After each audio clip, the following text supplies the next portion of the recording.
Hi everyone. We'll go ahead and get started here. You guys meant to settle in. Right on. Well, welcome everyone, one and all, to the FCCA Candidate Forum. We're pretty excited tonight to bring you guys a whole host of information. We've got everything from the Water District to the Parks District, and then we've got our contested positions, which are going to be up here doing kind of a debate, but more of just answering community questions in a formalized manner to keep things fair and honest amongst everybody. And we're hoping that we have just a good evening of great information being provided to you guys. So we'll kind of get things rolling here and keep on moving through. So I just want to first off welcome the other board members of the FCCA. So first off, in the back there, we've got Ashley Glennon. He's our president. Operating the timer. There, he's doing the timer tonight. So Mary Butler, she's our, what's your title, Mary? I always forget these titles. Corresponding secretary. There we go. Nancy Moore in the back there. She's our recording secretary. Hi, Nancy. There we go. And then Lori Hogley, she's our treasurer. There we go. Thank you guys. So round of applause for FCC board. And then I'm Simon Brown. I'm the vice president. Cool. So thank you for that, and then we'll keep on rolling through. We're going to start with the Pledge of Allegiance here. So if everyone wants to stand, we'll just face the flag. I'm not sure. There's a real flag in the corner there, so we can follow that. So I'll start. I pledge allegiance to the flag of the United States of America, to the republic for which it stands, one nation, under God, indivisible, with liberty and justice for all. And just a brief moment of silence while we still standing. Thank you, veterans. All right. You can take your seats. Thank you. Okay, cool. Right on. So why are we here today? So there's a countywide, I think it's a nationwide election actually, coming up on November 5th. Run specifically in our area by King County. Obviously, we're unincorporated, so a lot of our districts are special districts, so they're formed specifically in the unincorporated area to manage things like our water system and our small system of parks. And people who are in those positions, our commissioners, we understand what they're doing and why they're doing it, and keep them honest, make sure they're doing a good job. So this is a chance for us tonight to understand a little bit more about that. So as the election comes up, we've got all mail-in ballots, which will be sent out tomorrow. So that's October 16th. So look in your mail in the next couple of days. You're going to see those ballots start coming out in the mail to you guys. All mail-in ballots are due postmarked by 8 p.m. November 5th. There's a ballot drop box just outside the library. We love our library in Fall City, so just outside of that you'll see a drop box if you're local here, which I'm sure you are. You'll see that there. You can also register to vote and register and vote in person up until November 5th by 8 p.m. as well. So please take advantage of that. Please vote. Your vote really is important, especially in a small area where we have these small special districts. Every single vote counts, and I'm sure these guys all appreciate your vote either way. So let's meet our candidates. So we'll kind of go from presenting order tonight. So for the Fall City Water District Commissioner 2 position, we've got Lynn Watts. Say hi, Lynn. There we go. For the Fall City Metropolitan Parks District, Commissioner position number 1, Perry Wilkins. He's right there. Nice shirt. I love it. Fall City Metropolitan Parks District, Commissioner position number 5, Lori Watts. There we go. And these 3 are all uncontested positions, so they're going to give you a speech tonight a little bit about what they're doing, what they're doing to improve their districts, and where their districts are going forward. And then we have our only contested position of the evening, which is the King County Fire Protection District 27, Commissioner position 2. And then we've got Eric Halls, and then Brandon Bothwell. There we go. Cool. Thank you guys. So why are we here? To provide our unopposed candidates the opportunity to talk to you guys and give you guys some more information about their district, and then to give them a chance to answer community-fed questions which we've gathered over the past couple weeks. So, couple rules. Everyone, if you can, please silence your phone. We are recording this to put this online, so for the greater community. So please silence your phone. It can be a little distracting, especially if they're on the timer trying to give their 3-minute speech or answer a question. It can be distracting if the phone goes off. Please no commentary or audience participation during the question and answer periods. It's really important. We'll have you have plenty of time after the event here for you guys to ask any questions to the candidates directly, but please do not raise your hand or ask any questions during the event tonight. You may show approval for answers to questions with a brief applause at the end of a candidate's statement or answer. Please do not boo or show approval. We're all neighbors here. Let's just be respectful and give these guys a chance to answer your questions without feeling like they're not giving an honest response. So, and then keep an open mind. You never know what you're going to learn, right? Let's keep an open mind tonight. So now we'll have the uncontested candidates, and we're going to start with Lynn come up and give their kind of 5-minute spiel on what's good about their district right now and where their district is going. There's going to be a little bio up on the screen. That's all from the King County election website. So all the same information up there is what you're going to find up on the screen right there. But Lynn, we'll start with you. I'm going to give you the microphone and give you 5 minutes to run with this thing. Can you hear me without the microphone? Not very well. Not so well. What? Acoustics in this room suck, don't they? They're just horrible. So, thank you. Thank you for taking time off, away from your TV, away from your kids, and coming down and listening to candidates. My name is Lynn Watts, and I am a Water District Commissioner, one of 3 members of the Fall City Water District Board of Commissioners. I live on 332nd. My wife Lori, who's also a candidate, and I have lived in Fall City for 37 years, which seems like it's gone by just a snap of the fingers. I've been a commissioner on the Water District for 24 years. And let's see, we have an old cat, her name is Krabby. We have 2 horses, which about every 6 months decide to run away. So if you see them running down 332nd, typically they go down by Glenn's house. You know where to bring them back. Dan and Dee have done this many times. So the Water District is an interesting creature.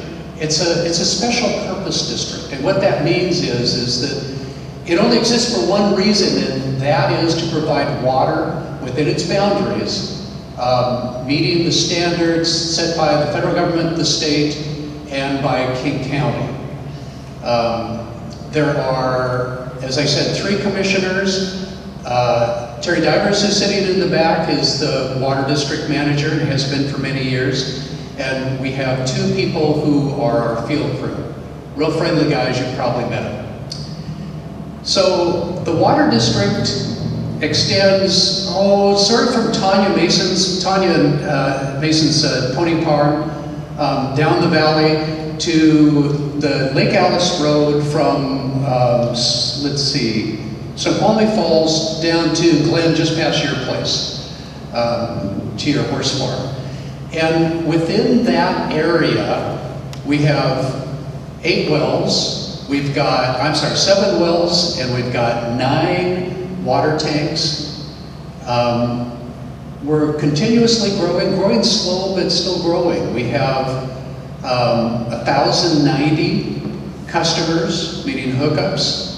And we have about 26 miles of water line that we have to maintain. It's a lot of maintenance that we do, and we do it constantly. The purpose of a special district, as I mentioned, is just to provide water. But there's some things that I think that we do that are sort of exceptional in how we do that. One of the things that you may not know is there's no chlorine in your water. We don't add anything to your water. The only thing that we do is filter for a couple of minerals. We filter for arsenic and for manganese. That's right. Manganese is the thing that if it were filtered, it makes your water look brown. So we do filter for those things, but we have absolutely nothing that we add to the water. It's pure. That's very rare. You may have been hearing what's going on with Salal, and Salal had a water issue, and they're going to have to start chlorinating, so they were one of the few that were left. Another thing about the Water District is that our rates are very low.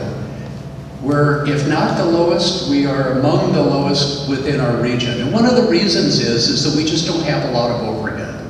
Again, we only have Terry and 2 staff, and we don't have a lot of the extras that they're going to cost you extra money. We have an abundance of water. And if you've been paying attention to water issues in this area, one of the things you'll learn is that, 1 minute? Thank you.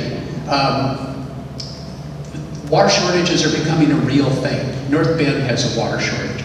We have enough water for now and for our foreseeable future, thanks to water rights that we have.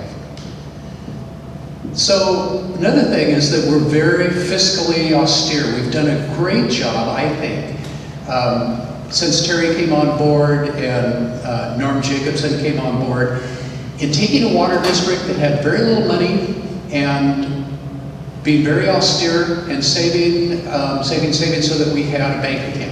We now have $1 million in reserve. And why is that important? Things happen. It wasn't very long ago that we had a very small earthquake in Falls City, and you may not have even noticed it, but it damaged one of our wells severely. Thanks to insurance, thanks to cash that we had, we were able to fix that. I don't think people even noticed. Anyway, my time's up. Thank you very much again for being here. Keep doing a good job of conserving water. We do well in Falls City on that. Keep using drip irrigation if you can. Figure out ways to save water, and if it makes sense, shower together. Thank you. What a great message. All right, we got Perry from the Metropolitan Parks District.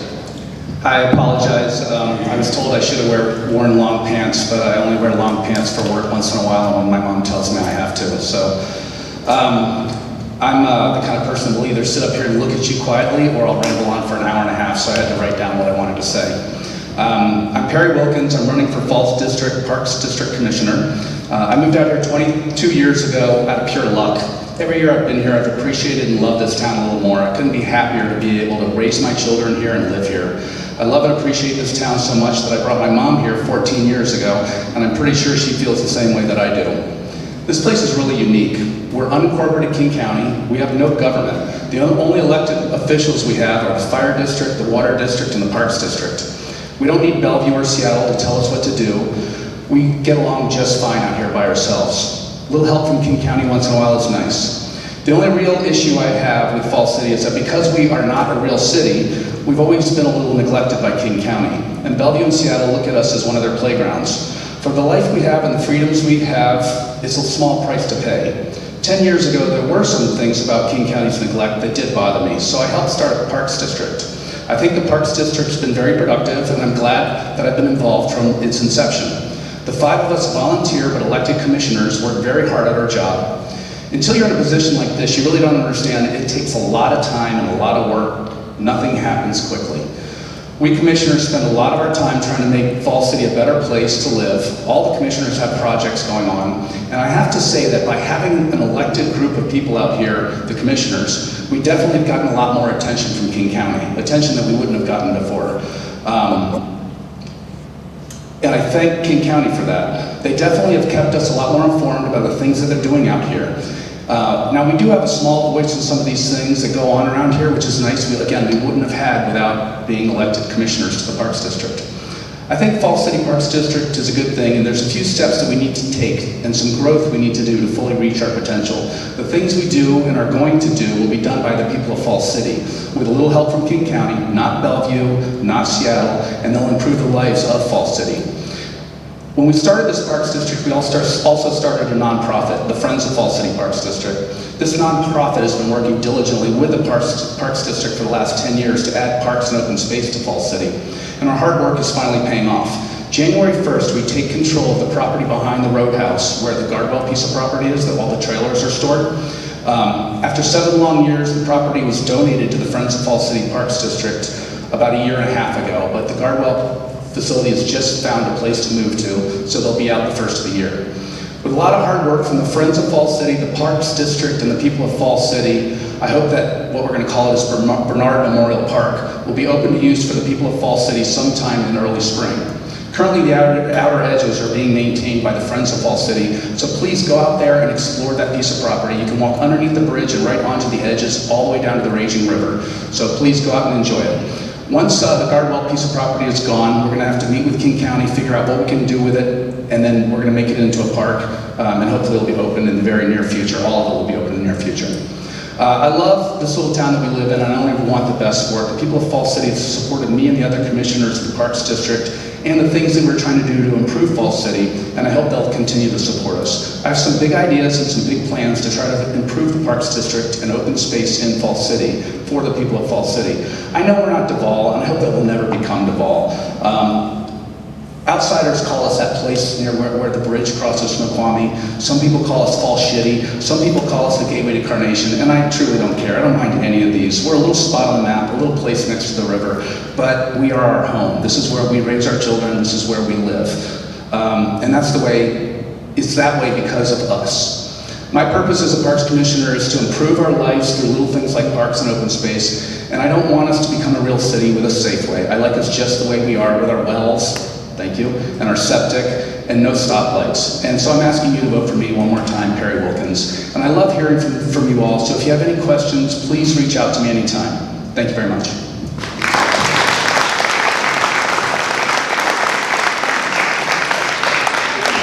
Tight 4 minutes and 20 seconds there. I like it. That was fast. Cool. Okay, now we got Laura Watson. She's also Parks Commissioner. Right, and it's a hard act to follow. So, I think I know most of the people. So, and you kind of know, we've been here for, 37 years. And I think the thing that resonates with me about that is that all the older people that I meet in town know that when I tell them where I live, they say, oh, you live in a Gatchman house. And I guess from the moment that I moved here, I realized what a community this was. And I feel it's my responsibility to be a part of that. I think it's good for the community and it's good for me also. So this will be my second, well, yes. This will be my second term. How's that? Second term as a park commissioner. And as Perry said, we all have projects. He's been vigilant. And I have to say, he didn't give himself enough credit. When he says 7 years, he means 7 years. 7 years of calls and meetings and going here, inviting people there. And it's a relentless, when you're a small community, it's a relentless task. And Commissioner Harris, who's not up for election this year, has been working on, hopefully you're all familiar with the West Side Trail Project, which is a little walking trail between the middle school here and the elementary school. Again, over 7 years, inviting people out, and people that maybe only are peripherally involved with the project, but you just never know who you talk to or who says what to who, or what you find out in that meeting that will assist you in your projects down the road. And that's kind of what I've been doing as commissioner, is attending a million meetings from King County, which is a labyrinth of agencies. And anything that even kind of peripherally touches our area, I try and go to and listen and ask questions. And again, you just never know who you will meet, what you will hear, what little tidbit will assist you in either giving information to somebody else or some big thing coming up in the community.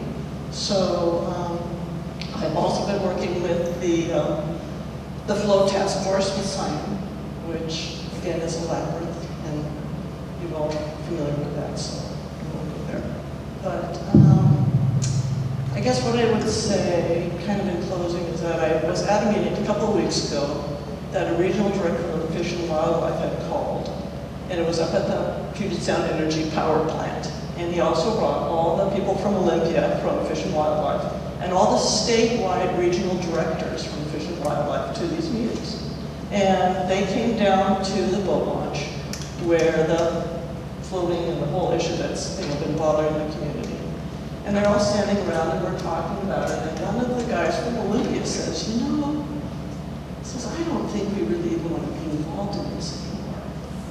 Is this really what our mission statement is? And here's our little community with no income, and nobody to back us. And the biggest contributor as far as trying to maintain the I don't know what's the right word, some kind of peaceable coexistence with what happens to us in the summer is wanting just to kind of, they're just saying kind of off the cuff, I think we should cut out. And so when we have our meetings and you all are here today, which is so wonderful, I feel like Fall City is such a small voice. And, I'm standing there and I've seen all these people from all over the state and I'm thinking, geez, they just don't even think, as you said, we're just a little speck on the map. And we need to be vocal. Instead of being reactive, we need to be active and stand up and make our voices heard. And I guess as a Parks District Commissioner, that's what I'm trying to do. So thank you for your support.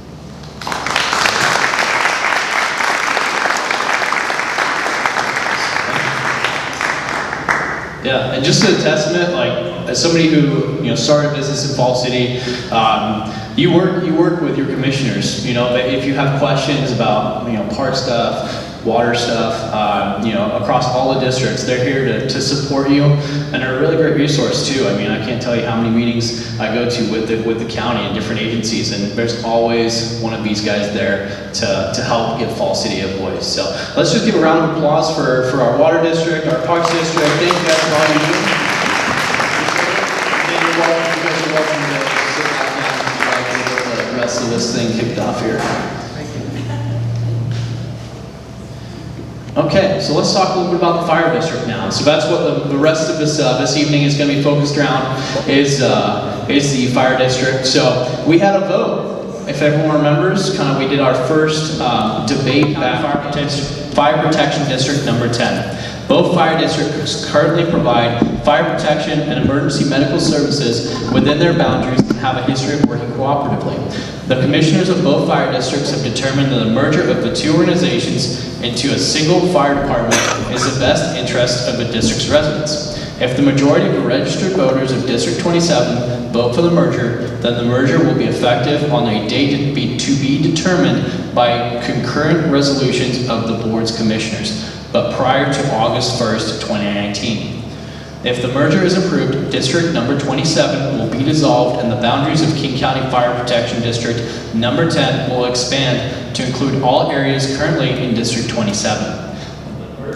The merged district will be funded by property tax and fire benefit charge, and the existing commissioners of both districts will govern the merged district until the number of commissioners is reduced according to law. So this ballot measure was not approved by the majority of, just lost the mic, oh, there we go, it's back. Was not approved by the majority of citizens and was not passed back in April. So before we get into this, I just want to say thank you to we have some firefighters in the back here. Just a round of applause for you guys. Thank you. We all appreciate the great work you guys do. Our firefighters, they're really special to us, and they do such a great job. They're fantastic. So how will this next part work? So we want to give our candidates for the commissioner position. You have low batteries. There we go, it's back now. Okay, maybe I need to stay in range. So we want to give our candidates for the open commissioner position an opportunity to answer questions for you tonight, give an opening statement, give a closing statement, and in between that, they'll answer 6 questions which have been posed by the community. So we basically put up a survey 2 or 3 weeks ago now, online. We sent that out to the community on our message boards and asked people to submit questions that they wanted these guys to answer. There was 33 questions submitted, okay? And out of those questions, they each selected 3, but they both would have to answer. So they both would be responsible for answering all 6 questions, and that's what they'll be doing here in just a little bit. The alternate back and forth, so we did roll a dice, and Eric is going to go first up here and give an opening statement in just a minute. And then he will answer the first question first as well, and then and then Brandon will answer the second question first. So we'll alternate all the way through 6 questions, and then Eric will give his closing statement first, and Brandon will give his closing statement second. Okay? rules clear to everybody? Yeah, how much time do they have, Simon? They have 3 minutes to answer each question, and they will have 5 minutes for opening and closing statements each as well.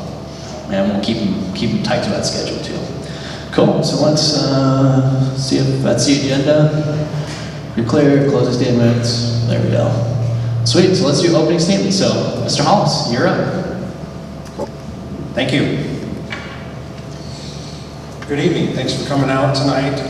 My name's Eric Hollis. I'm asking for your vote to be re-elected as a Falls City Fire Commissioner. My wife and I moved to the Valley, to Falls City in 1994. We raised our family here. About the second week we were here, Janet Little came over and roped us into being part of the Friends of the Falls City Library. And my wife and I spent the next 20 years, part of that time with Lori Watts and part of the time with Jeremy, either working at the plant sale, running the plant sale, and providing money for programs for literacy and English as a second language and all those other good things. I believe in Falls City, and that's why we do that type of stuff. When our park almost went away across the river, and Perry and Kirk Harris and Lori and Terry, they got all jazzed up about saving this thing, and so we needed to go out to a vote, and we needed to create our own park district. Well, my family sat down there at Jay's store, out front there at the table, and collected signatures. And by gosh, the community did it, and I haven't had a lot of involvement with the park district since then, but you guys are going strong, and you're charging forward. It's great. It's Falls City. We love it. So I'm going to give you some history about myself. In 1985, I graduated from college with a Bachelor of Science degree. I was commissioned shortly thereafter as an officer in the U.S. Navy. I went back to Newport, Rhode Island, and went through a whole series of schools, a year and a half of schools. And one of those schools was a 9-week damage control officer school. 5 of those 9 weeks was spent on fire science, fire suppression, firefighting, okay? But it was all book learning, okay? That was donning bunker gear, and putting on an SCBA, which is the breathing apparatus, and going into live fires for 2 full weeks. 6 months later, I deployed to the Persian Gulf, into the combat area. Our squadron commander was up here in Seattle. He brought us up, he sent us up to the Washington State Fire Training Academy in North Bend. And so the folks that I deployed with, we went out there for 2 weeks and we fought fires every single day. Go on deployment a year later, back to the Persian Gulf, but first stop, Fire Training Academy out here in North Bend, okay, for 1 week on that time. That 2 years later, I deployed to Desert Storm. Different ship down in San Diego, a week of live firefighting training before I went out. I get out of the Navy, I become a merchant marine officer. Guess what? Different type of firefighting. Coast Guard says you've got to get your own class. I go down to Treasure Island, I pay for it myself, I get a week of live firefighting training. And then I renewed my license over a 16-year period, and I got a refresher every single year. Now, why am I telling you all that? Well, I have a unique background and a varied experience, and I know what it's like to have your family worry about your safety. And I worry about our firefighters' safety. I do. I truly respect the work that they do and the situations that they get put into. So, a little bit about my background since then. So we moved out here in '94. I was working as a merchant marine officer at that point, and about the end of the first year that we were out here, the company I worked for sent me downtown Seattle, so instead of going out to the Aleutian Islands, I had a nice office with a view of Elliott Bay, and I managed 11 ships. Each ship had 49 people on board. I hired all the licensed crews. I oversaw the HR department that hired and managed the crews. We had a budget to fly people up. We had to get fuel. We sent fuel barges all the time. This company did $100 million a year in revenue from this fish, and I loved that job. I did it for 12 years, and bean counters were constantly breathing down your neck, but I managed the budgets and I got it done, and it was a blast. It gave me a ton of experience. And it's not just, I was also involved in the legislative process. And I was at the table with Patty Murray. I was at the table with Maria Cantwell and Lisa Murkowski and Ted Stevens. I bring very unique experience to this fire department and this community. Thank you.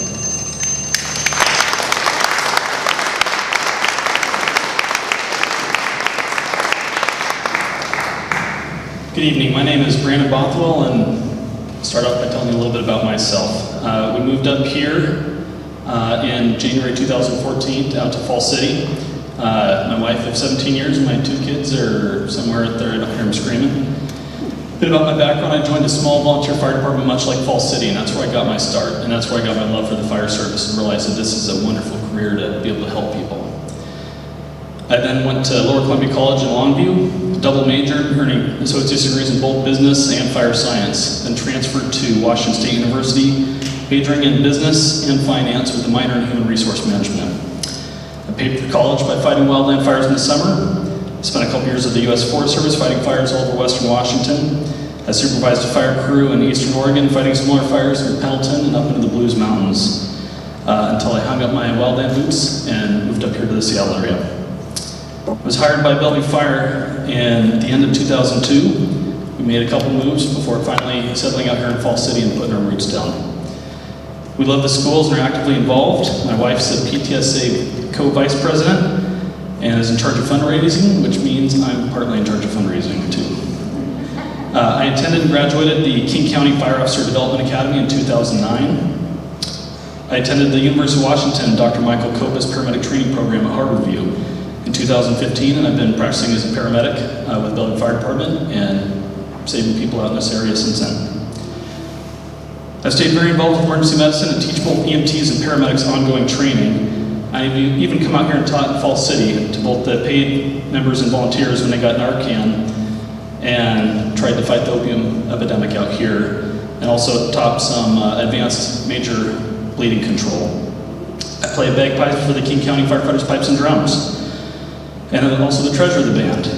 I'm good at getting free jobs. I've been able to nearly quadruple our cash on hand in the bands by careful fiscal management and reducing our expenses.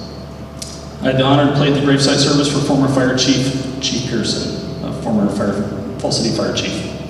I'll be playing at Kirkland's fallen firefighter funeral next week as well, as a way to honor them and give back to their families. I became deeply involved with Fall City with the citizen panel that was put together and studied for the majority of 2018. It was that time when I realized that none of the Fire District 27 commissioners had any real fire service experience or background. This became apparent when we tried to explain our inability to respond to water rescues, hazardous material incidents, and a lack of staffing to be able to go inside a burning building and still adhere to the Washington Administrative Code requiring 2 and 2 out. When the benefits of having an on-duty battalion chief assigned to our station was discussed, they weren't understanding the enormous implications and benefits that it brings to the department and the crews for education and career development. The other 2 commissioners have told me they would look forward to my fire service experience that I would bring to the board and the experience of being from a larger fire department. I look forward to representing the voters of all the residents of Fire District 27 and help to give the fire department and the firefighters the tools they need to keep us, our family, and our community safe. Thanks.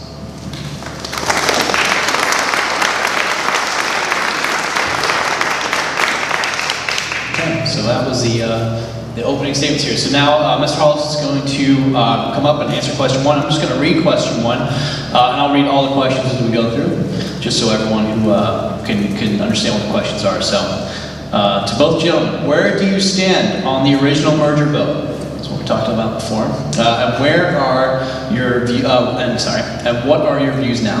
So, where did you stand on the original merger vote, and what are your views now, Mr. Hollis? Thank you. So I support an independent Fall City Fire Department. I want King County Fire District 27, which is Fall City, I want it to be an independent fire department under our control. I absolutely support that. So Eastside Fire's stated goal is to fill the donut hole. Well, the donut hole is Falls City and Snoqualmie. We're right in the middle of their area, and it creates some problems for them. It's their stated goal to take us over. And honestly, at this point, it's become kind of this empire building thing, and they don't tell the truth when they present this, I'm telling you. We appointed a committee to look at options. Now, this was after Chief Clark came to us. Chief Clark is Eastside Fire and Rescue's fire chief, and asked us to come down there and have a meeting with them. They approached us. We didn't approach them. We're doing just fine here in Falls City. Ultimately, we appointed a committee to look at various options.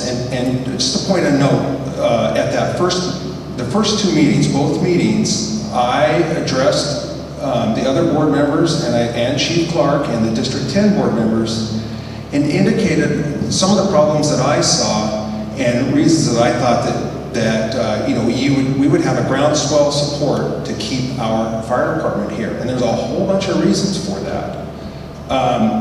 Okay, so we appoint this committee, and that process was hijacked. It didn't get finalized. The three other options that the committee was supposed to look at did not get finalized. The union, they wanted the merger. They absolutely wanted the merger. Now, there's a bunch of different reasons. There's a lot of opportunities. If they're working for Eastside, they get a pay raise, and I can't fault them for that. I mean, some people were getting a 7% pay raise, some people were getting a 20% pay raise, and that's okay. I understand that, but a lot of these people don't live, a lot of the firefighters don't live in Falls City. The voters live in Falls City, and that's who I work for, is the voters. So pay and opportunities. I still want an independent fire department. I want our volunteer program to be recharged. It kind of it lagged behind because this merger process. There were a lot of things that lagged behind, and we need to push forward, get those things restarted, and we're in good shape. We've always been in good shape. We weren't asking for help, and I'm sorry that we're part of we're the center of the donut, and they want us, but go Falls City.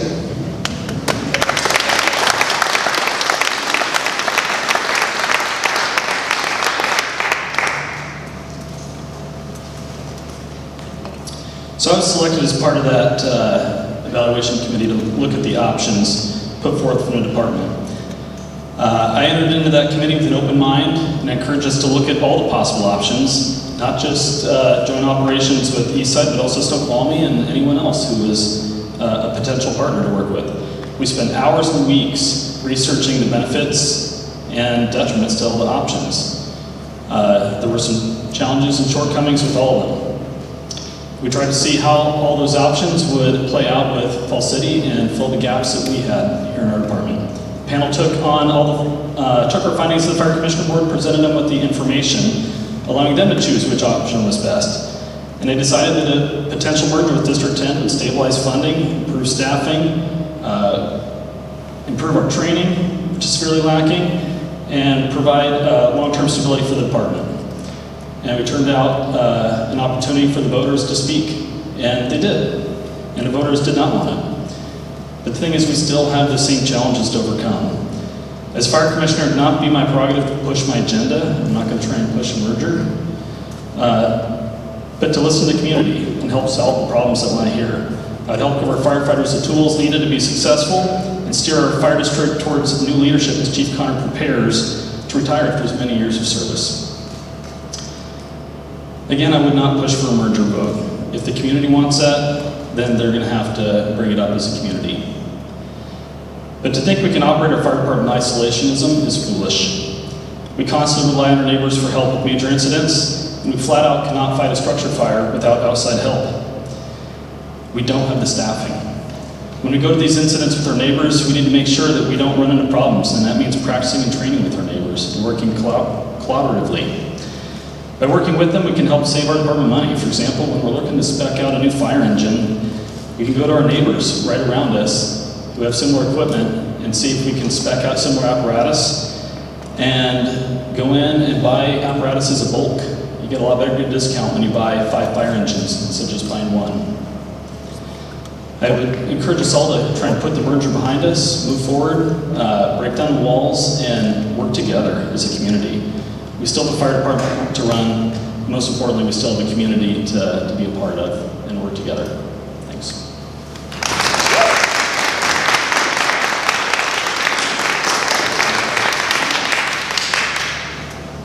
Okay, question 2, not too bad, going well so far, right? So, what are your goals to improve our fire department? And if elected, what would you do to achieve these goals? And Mr. Bothwell is actually going to answer this question first. So, what are your goals to improve our fire department? And if elected, what would you do to achieve these goals? Take it away.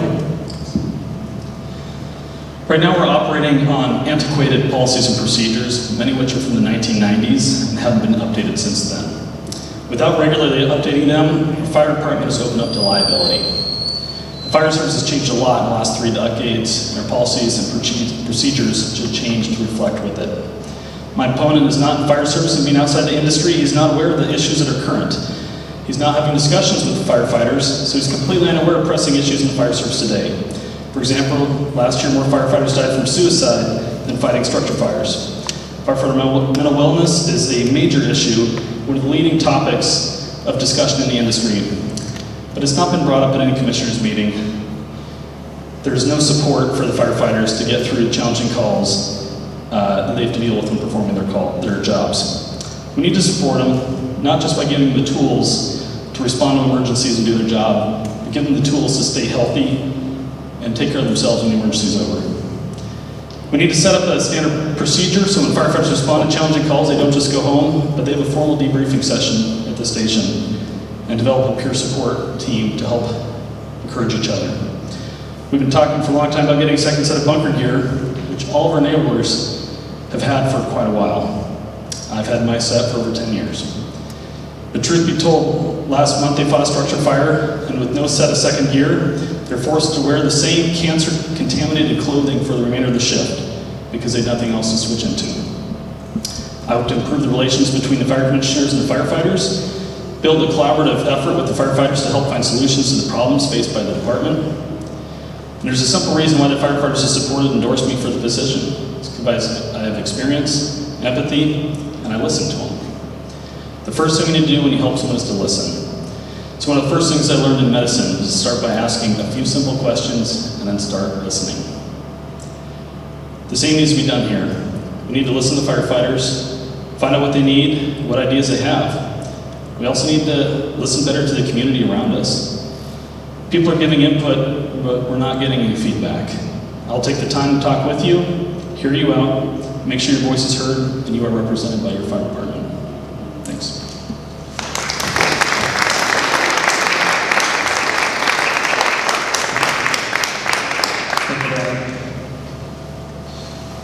So currently, we're in contract negotiations with labor for a new 3-year contract.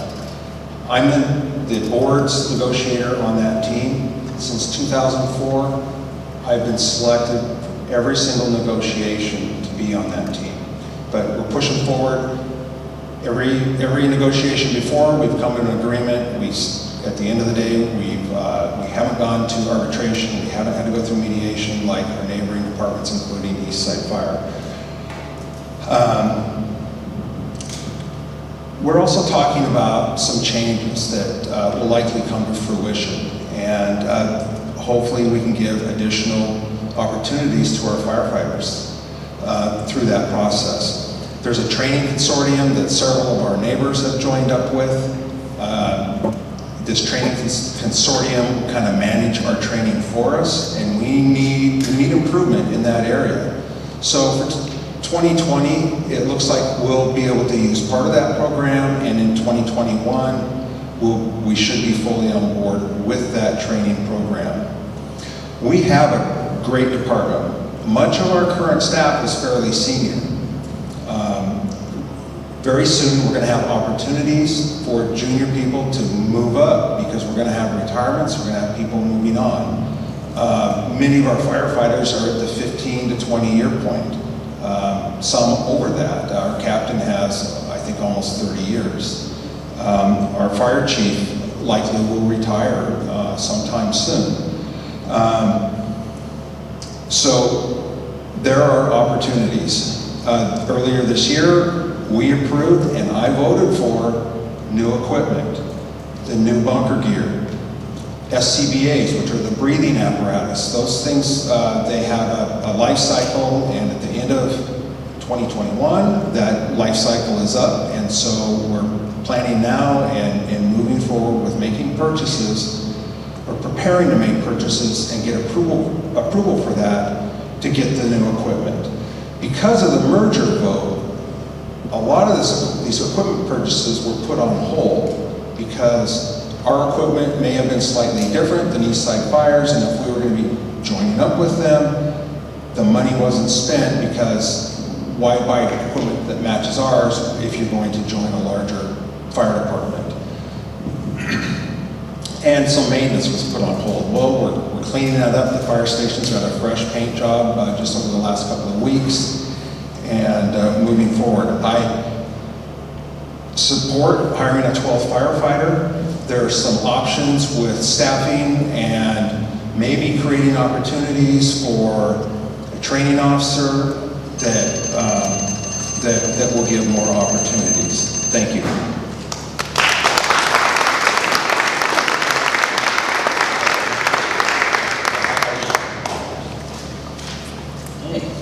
Moving along.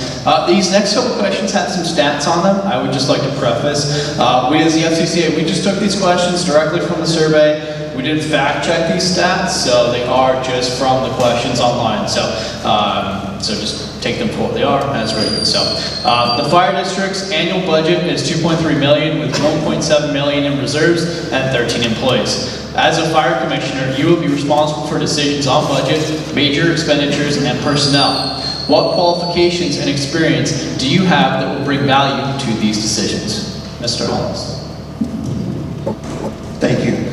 So the budget is $2.3 million. We don't necessarily have $1.7 million in reserves. We have $305,000 in a capital equipment reserve and $559,000 in an operational reserve. That other money, it's really all in one pot. We've just earmarked those two pieces of amounts of money. It fluctuates. When taxes roll in April 30th, the first half of the year taxes are due, the cash balance goes way up. But then as you get through the year, we're down to about 1.2 million right now. In fact, we had a meeting last night, and it's 1,238,000 is what we've got in the bank. In a couple of weeks, that's going to jump back up because of the second half of the year taxes.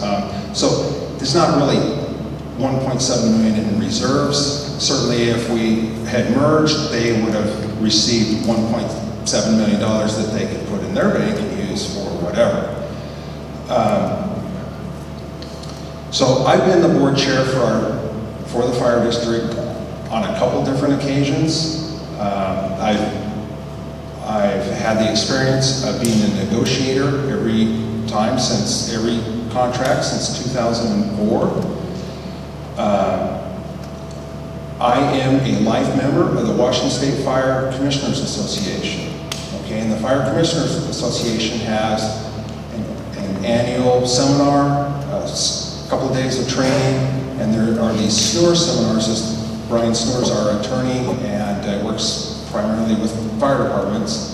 I'm the commissioner that consistently goes to those trainings and gets the information, gets the updates on what's going on. As commissioner, I'm not operations, I'm more at the executive level, so I'm not, we're talking about budgets and changes in legislation and those type of things, and issues that concern human resources. As far as my experience, now I've owned a business in Falls City since 2007. I went to law school while I was working the operations job, went at night, opened a practice here in Falls City in 2007, and it's a thriving practice. You know, you always hear about new businesses failing. Well, I opened a new business, I didn't have a single client.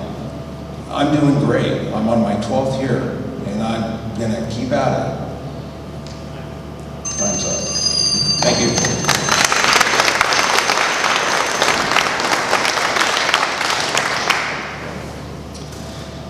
So like I told you, I have a background in business management, accounting, leadership, and finance. I can read a financial statement, P&L, profit and loss statement, or a balance sheet. I've learned how to crank out and calculate a company's beta and determine a stock price, which I don't use very much and it's not very helpful.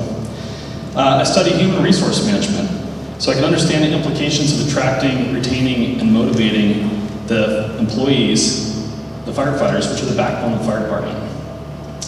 I also understand limiting liability of the department, which means we need to have those new policies and procedures to help protect the fire department from having to write a check and give away the whole fire department due to negligence. My 20 plus years in the fire service also prepared me for this. I've sat on hiring and promotional panels, gone through budgets, spec'd out large projects. Last month, Chief Connor put a power load system on the 8-car, a much needed tool to help save our firefighters' shoulders, knees, and backs.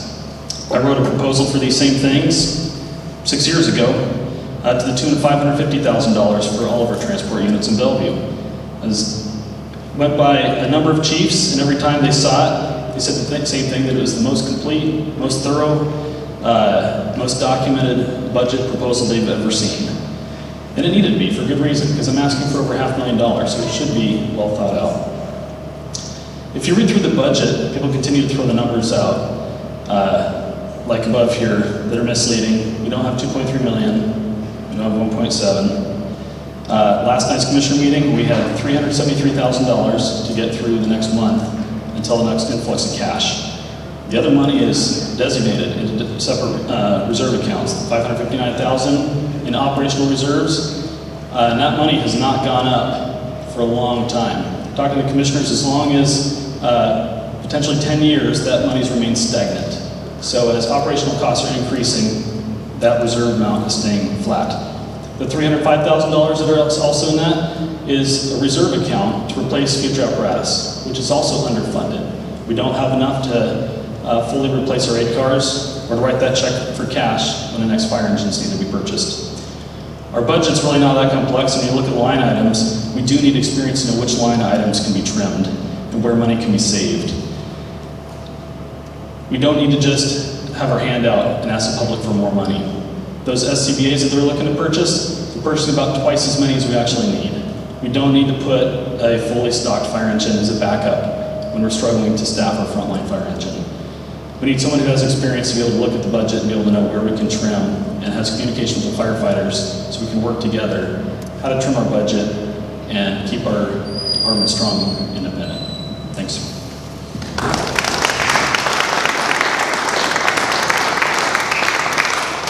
And same with this question, it's got some stats in there. Again, these gentlemen are welcome to verify and give their perspective on those stats. So that was great, thank you, gentlemen.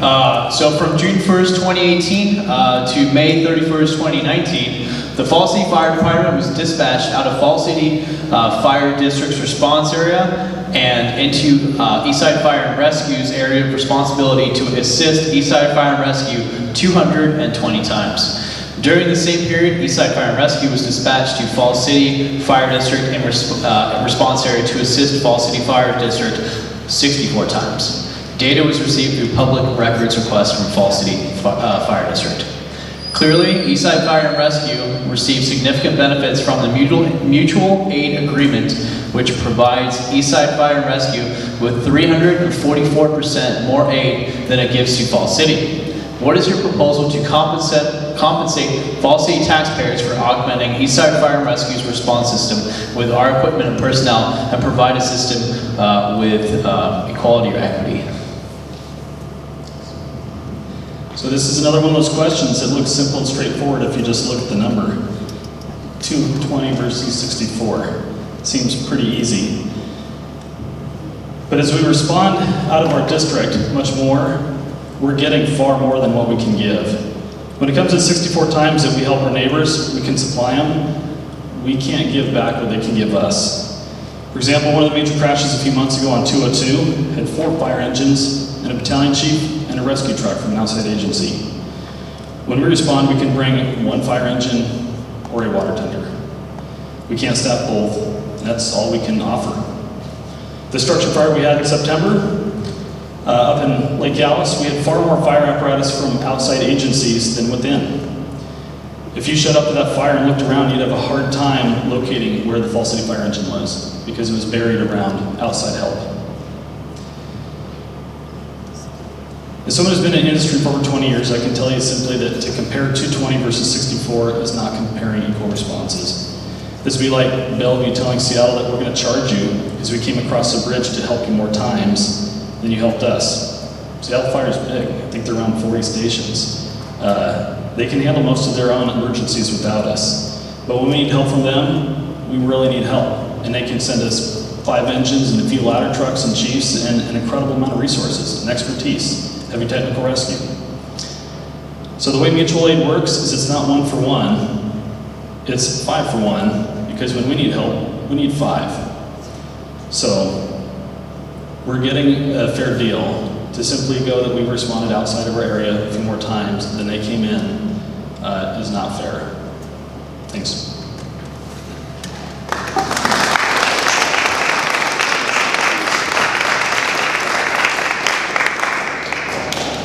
Well, I agree. You know, the way mutual aid works is we respond outside of the district, other departments respond inside of our district. That's just the way it works in the fire service. So with computer-aided dispatch, the closest unit gets dispatched to a call. So we often get called up to Preston, to I-90, to Carnation, to Snoqualmie, up on Duthie Hill, Aldera. That's part of the process. Now, as far as this having some kind of equity or payment, the first time I heard of this was a memorandum from Chief Clark at Eastside Fire and Rescue talking to his board about charging the neighbors for service. So I was very interested in that. Where's this coming from? He invited our board chair to come down to talk with his board chair. I wanted to go to that meeting.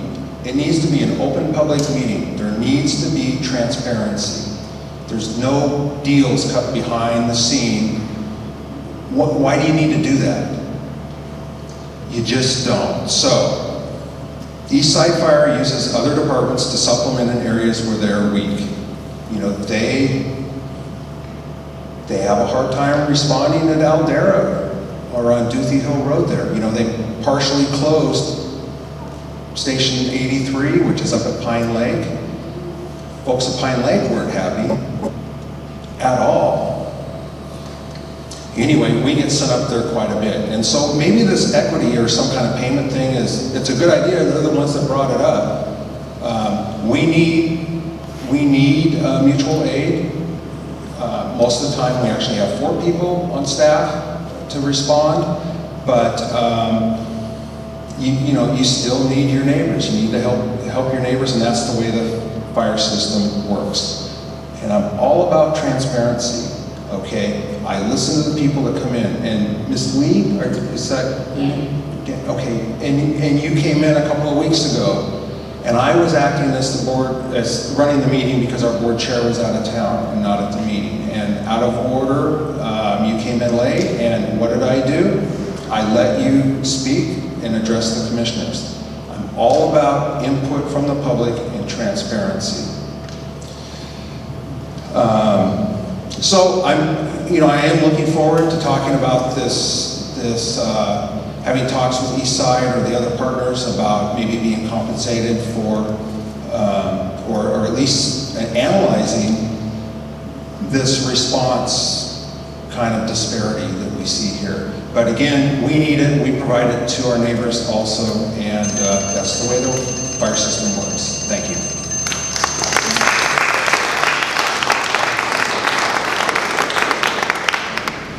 Okay, yeah.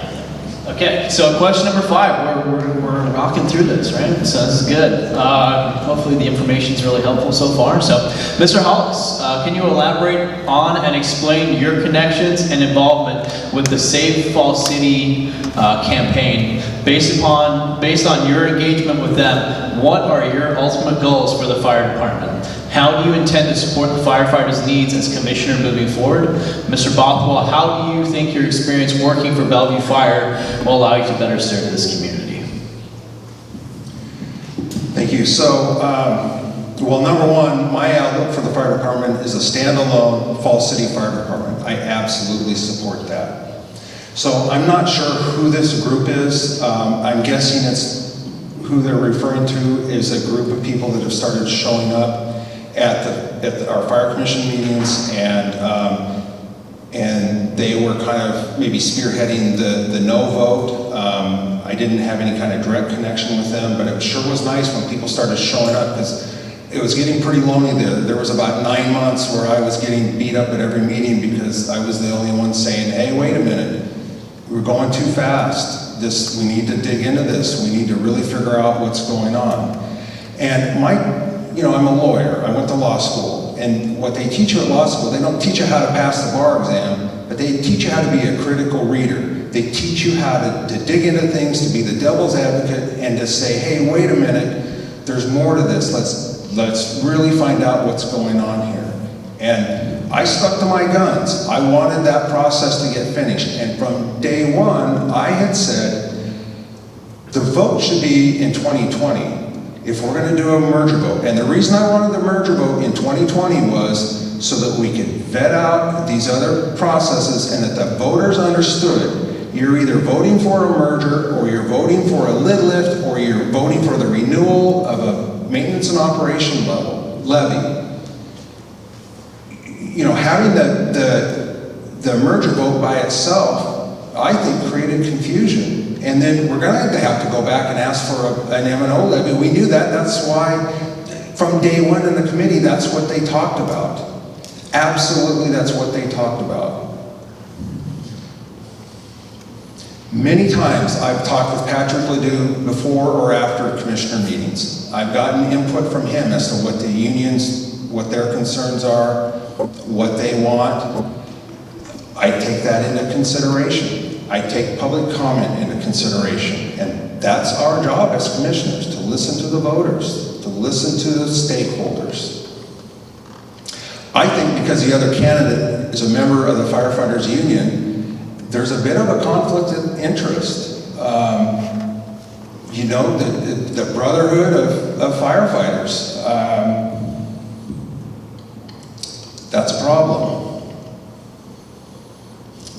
I think he's going to have to recuse himself from some of the negotiations. And previously we had a commissioner that worked at Eastside Fire and Rescue, and that issue came up, and it'll come up again. Thank you.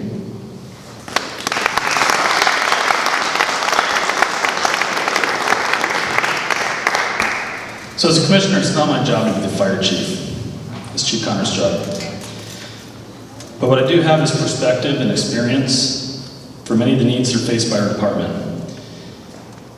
From my time at my former volunteer fire department to my years with Bellevue, been through a lot of these changes before, and this isn't new. I understand firsthand how training is, and I see the lack of training that happens here. We may not need a full-time training officer, but we need a budget line item, and we need some hours dedicated to help organize and provide some meaningful training to our crews. Many of the issues that are faced by Falls City have either personally dealt with or have colleagues who have personally dealt with most of these on much larger levels. I'll bring my experience from a very structured, organized organization to help modernize Falls City and make the fire department stronger. If we want to keep independent, we're going to have to roll up our sleeves and work at it. One of the basic foundations that we're failing at is budget stability. The last Falls City firefighters have left have not been for greater aspirations for a bigger department, as the incumbent has suggested. They struggled very much with the choice to leave and had to do so for the security of their family and for them to care for their family. Most of them stuck around longer purely because it was such a tough decision to leave this wonderful little town. The next budget cycle, we are stuck with having to run another maintenance and operations levy. I'm hoping towards the end of this levy, we can look at doing a lid lift back to the $1.50 per thousand and control our expenses and get back to not having to rely on a vote every 6 years to get the fire department to limp by. So it's true, Mr. Hollis says I am a firefighter, and that's what gives me the perspective and the viewpoint for the firefighters in the back. I've worn their boots, I've been on the same calls, I run calls with them sometimes. And I can be there to lend an ear and actually truly listen. Not name call them during a meeting, not encourage our more senior firefighters to leave to save a few bucks. They bring, as a senior firefighter, they bring a lot of experience, expertise, intimate, detailed knowledge about the community. They have a detailed connection with members in the community, and they've helped save people probably out here tonight and come out and lend a hand. So I'm here to actually value what our resources are and get us to work together from the community and the fire department collaboratively to make us stronger. Thanks.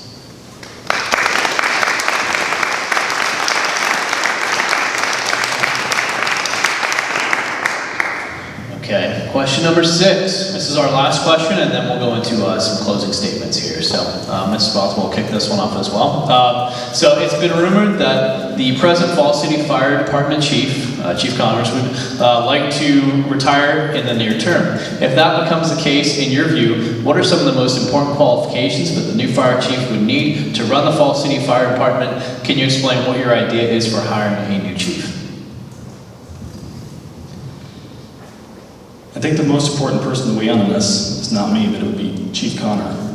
He understands the many hats he has to wear, the responsibilities he performs. I've heard some good ideas from some groups, and from Robert, about some community groups that would be interested in participating and seeking out a new fire chief. I think that's a good idea. Traditional fire departments have sought out larger outside entities that act as consultants to help fill these roles.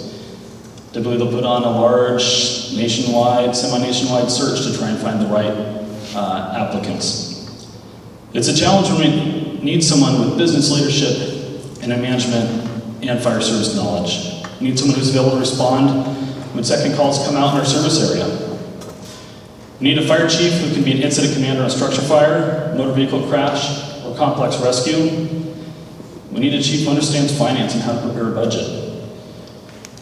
They'll be involved in countywide decisions such as dispatch with NORCOM, interagency agreements with our neighbors and departments around us and around King County. Chief Connors led internal investigations, disciplinary actions, and there's no doubt he's truly done a remarkable job over his years here. And therein lies the challenge of trying to find someone who can do so many things that he does. Like I said before during the merge trade, he's irreplaceable, and how do you replace someone who does so much and is irreplaceable? No matter which way we go, I think public input is important, and a careful selection needs to be made because he has a significant and important job and is the leader of the fire department. We need to make sure that we get all our stakeholders on board, that we listen to the community, to the firefighters, to the fire chief, and we get everyone's input before we select a new fire chief, because that's really what's going to take us in the next several decades. Thanks.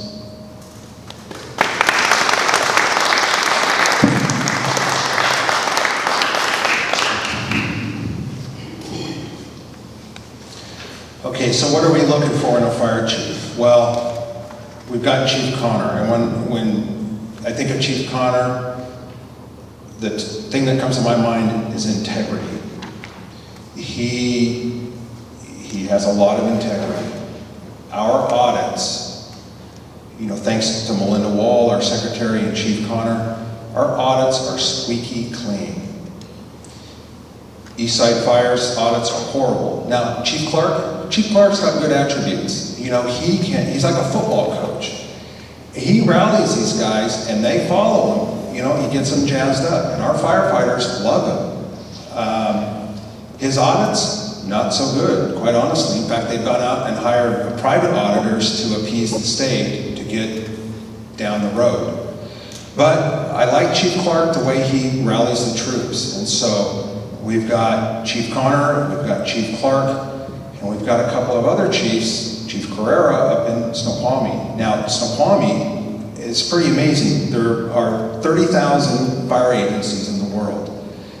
And Snoqualmie is one of 266 agencies that are have this accredited agency status. I mean, it's pretty incredible that he's pushed that through. And it's the only one in the state of Washington that also has a volunteer fire department. Now, Falls City, Duval, and Snoqualmie have strong volunteer programs, unlike a lot of other departments.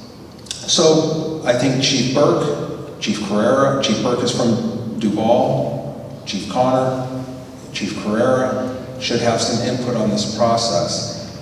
I agree that the community needs to meet the candidates that we ultimately come up with. I don't know, maybe a committee could come up with some bookends or look at our job description and refine it a little, but I don't think the committee would necessarily be going out and doing the search. I think we actually need to hire a company that does a search and brings us qualified candidates, and then we vet them through our other local chiefs, and the community gets an opportunity to do a meet and greet and ask questions of these folks who are candidates. And then ultimately, it's the job of the commissioners to make that final call who gets hired. So, hate to see Chief Connor go, but he's had a long and storied career here. He's very well respected throughout the fire service, and we've all had, good time working with him, either for him or however that may be. So, hate to see him go, but he'll provide a lot of input on this process, and I always listen to Chief Connor's advice. Thank you.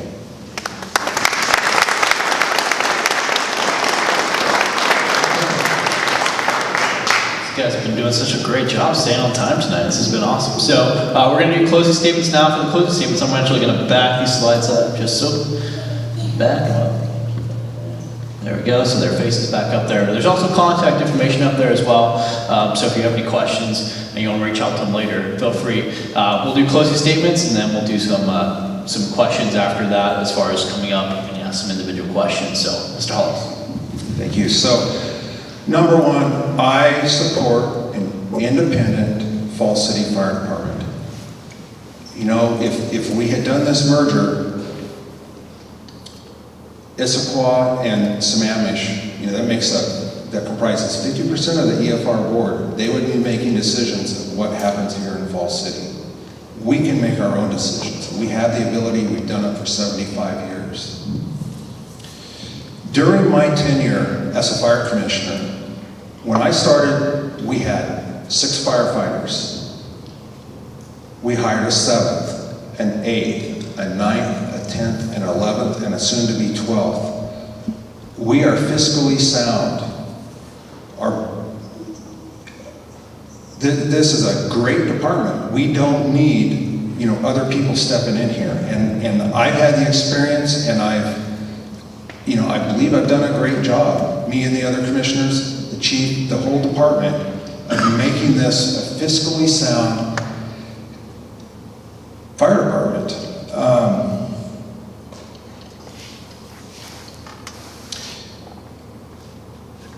As far as pay, our firefighters, our base wage is $90,000. Snoqualmie's is $90,396. That's for 2019. So we're 0.4% off of Snoqualmie. So I do believe that we're competitive there. I want a better deal for our firefighters. We're working on that now. We're negotiating it, but it takes work, and it has to be a mutual agreement.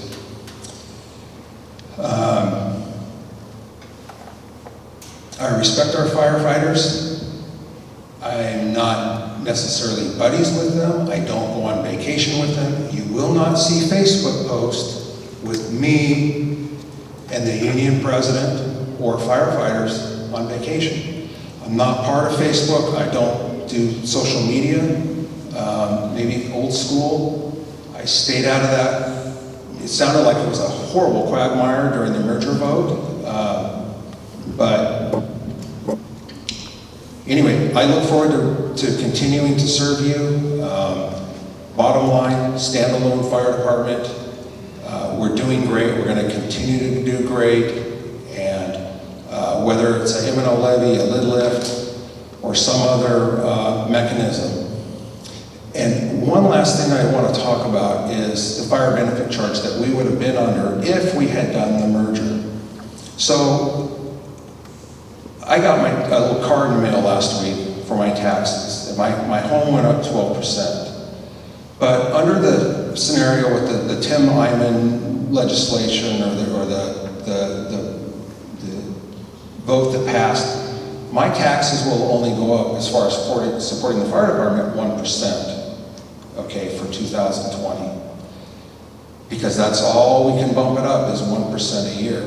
But if you're under the fire benefit charge, it would go up the whole 12% because it's a mechanism to get around to help stabilize funding. Well, that's great, but it's a lot of money. I don't think people realize how much this ultimately would have cost us to do that merger. The numbers weren't fully vetted. The information that we got from East Side was not verifiable. The whole thing stunk. So when I smell a rat, I'm going to stick to my guns. That's my job. It's a job as a commissioner to do that. So I will continue to do that if you re-elect me.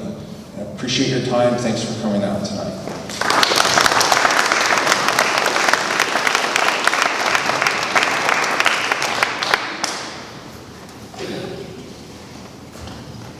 So I support democracy and leadership and voices of voters. My limited time that I've lived here in Falls City has been memorable already. I've enjoyed making friends, helping at the school, giving back to the community in any way I can, just like when I became my HOA president in my neighborhood because it was a bit disorganized and I had the ability to help. I look forward to bringing my over 20 years of experience and expertise to Fire District 27 Commissioner Board. I look forward to working collaboratively with the other two commissioners and working with the firefighters, not against them, to creatively solve our challenges faced by our department. One example of that that's happened in the last couple of months is I went to them and they had the idea on how we could get 3-person staffing without hiring a 12th firefighter. And I was working with them, I figured out how to take their 2 people off days, put them on 24-hour shifts, and we have 3 people 24 hours a day now for the last almost 2 months. There's been no overtime created from it. We've got to get creative on how to trim our budgets, keep the costs down, at the same time providing high-quality protective services for the community. Mr. Hollis wants to hire a 12th firefighter that we really don't necessarily need right now, and we don't have the money for it. Go to the budget meetings and watch them try and figure out how much to raise the next M&O levy by. And last I've seen is they're trying to pencil in $800,000, $850,000, $900,000. And it still is running shy in years 4, 5, and 6. I look forward to good dialogue with community members across all the community, make sure the community's needs, wishes, and wants are carried out. I'll make sure our fire department is best prepared to respond to emergency incidents in our area. I'll encourage our department to continue to work with the community for wildland fire preparation and emergency preparedness so that our community members are ready to be self-sufficient until help can come. With all that we've said tonight, I also want to remind people to vote yes for the Medical One levy. 5% of our fire department here, as Chief Connor stated last night, comes from that levy. Last night he also said that when it failed years ago, and Falls City Fire had to look at providing advanced life support and paramedic services in this area, it was going to be extremely expensive. So even if you don't support me, or if you don't like me, that's okay. The Medical One levy is a good thing. It saves a lot of lives here in King County, one of the highest save rates in the world, and that's worth a vote of yes. But bottom line, the fire department here, we need some leadership. Leadership comes from these 3 things. We need to listen to stakeholders, both internal and external. We need to build consensus for the plans to overcome the challenges that we face. We need to create buy-in from all those stakeholders. Both the firefighters and the community need to be working together. After this last contested, ugly merger vote, it's time to tear down the walls, separate what's between us, and work together collaboratively as a community for the betterment and safety of our wonderful town. I thank Mr. Hollis for his years of service on the Commissioner Board. I think he's done a good job, and I also appreciate that he has stuck to his guns. I think it's time for some new direction, some new leadership. We can't expect any change if we keep the same people that have been there for the last 15 years. We need someone who's going, again, work with the community, with the firefighters, build the relationships up, improve our safety and our emergency preparedness potential. Thank you.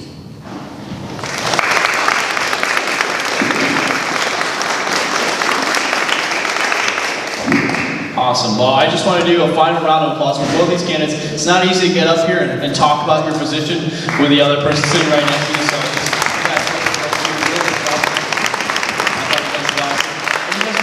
I didn't have to yell time or anything, so that was great. So thank you for that. Just a couple announcements before we get everyone out of here. Just go to the end. Don't forget to vote. Vote by November 5th. It's really important. You're part of this democracy that we have here. So every vote counts, which other candidate you're going to vote for.